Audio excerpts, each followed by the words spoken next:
பிரியமானவர்களே, அன்பர் இயேசுவின் நாமத்தில் வாழ்த்துக்கள். சந்தோஷமா இருக்கீங்களா பிரியமானவர்களே? நம்முடைய அருள்நாதர் இன்னைக்கு ஒரு அழகான வசனத்தோடு நம்மோடு இடைப்படுகிறார். 1 சாமுவேல் 17ஆம் அதிகாரம் 47வது வசனம். கர்த்தர் பட்டயத்தினாலும் ஈட்டியினாலும் ரட்சிக்கிறவர் அல்ல என்று இந்த ஜனக்கூட்டமெல்லாம் அறிந்து கொள்ளும். யுத்தம் கர்த்தருடையது, அவர் உங்களை எங்கள் கையில் ஒப்பு கொடுப்பார் என்றான். யார் சொன்னார்? தாவீது. யார் அவனுக்கு முன்பதாக நின்று கொண்டிருந்தது? கோலியாத், பெலிஸ்தேன் ஆகிய கோலியாத். அவன் ஒரு சவால் மாதிரி நிற்கிறான். அவனை எதிர்கொள்ள முடியுமா அப்படிங்கிறது ஒரு பெரிய கேள்விக்குறி. ஏன்னா தாவீதுக்கு எந்த விதமான யுத்த பயிற்சியும் கிடையாது. அவருடைய கையில பட்டயமும் இல்லை, ஈட்டியும் இல்லை. அப்ப எப்படி ரட்சிப்பு உண்டாகும், ஜெயம் உண்டாகும்?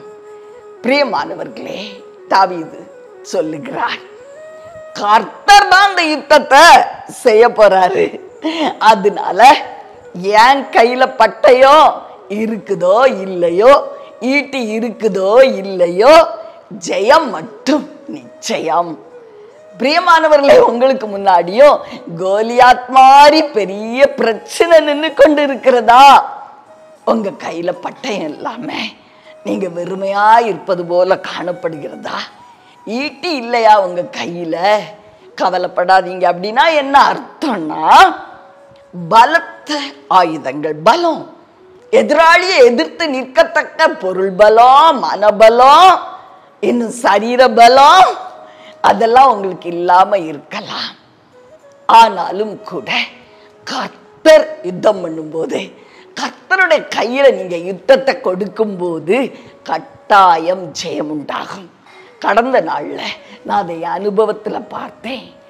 பிரியமானவர்களே, தேவனாகிய கர்த்தரிடத்துல என் யுத்தத்தை நான் ஒப்பு கொடுத்து அப்பா எனக்கு இனிமே பலன் இல்லை, என்னால போராட சக்தியும் இல்லை, யுத்தம் உங்களுடையதாய் இருக்கும் பொழுது ஜெயம் என்னுடையதாய் மாறிவிடும் அப்படின்னு அவருடைய கையில நான் யுத்தத்தை ஒப்பு கொடுத்தேன்.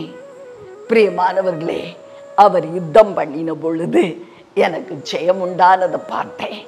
அதைத்தான் தாவீதும் கூட மிகுந்த நம்பிக்கையோட சொல்றாரு. கர்த்தருக்கு ஈட்டியும் தேவையில்லை, பட்டயமும் தேவையில்லை. அவர் நமக்காக யுத்தம் பண்ணும் பொழுது நமக்கு ஜெயத்தை கொடுத்துருவாரு. எப்படி வேணாலும் அவரால் யுத்தம் பண்ண முடியும். பிரியமானவர்களை, சூழ்நிலைகளை கொண்டு யுத்தம் பண்ண முடியும், அல்லது பறவைகளை அனுப்பி யுத்தம் பண்ண முடியும், அல்லது மிருகங்களை கொண்டு யுத்தம் பண்ண முடியும். ஏதோ ஒரு காரியத்தை செய்து அவர் நமக்காக யுத்தம் பண்ணி நமக்கு ஜெயத்தை கொடுத்துருவாரு. ஏன்னா எல்லா கிரியேஷன், படைப்புகளும் அவருடைய வார்த்தைக்கு உட்பட்டது. பிரியமானவர்களே, பொல்லாத பிசாசும் அவருடைய வார்த்தையால் கட்டுப்படுத்தப்படக்கூடியவன்.